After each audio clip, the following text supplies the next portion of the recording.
Ассалаумағалейкум ағайынды бауырлар, қазақ елі.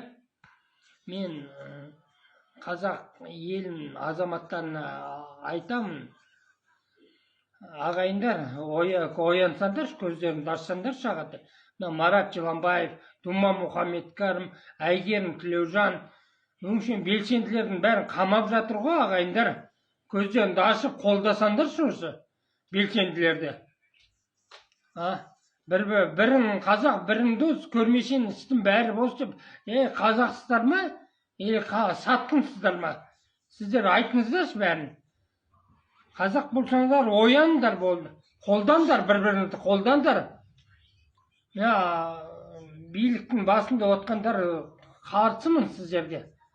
Жұмыстарынан кетіндер болды. Өздерің отставка беріңдер. Сіздер қазаққа керек жоқсыздар. Сіздер қазаққа керек жоқсыздар. Енді Алла бұйыртса ел болайық, ағайындар, ояндар болды. Бірігейік. Зұлымдыққа бәріміз қарсы тұрайық. Бір-бірімізді өтірік мақтамай. Біліп тұрсыз ғой, зұлымдық болып жатыр.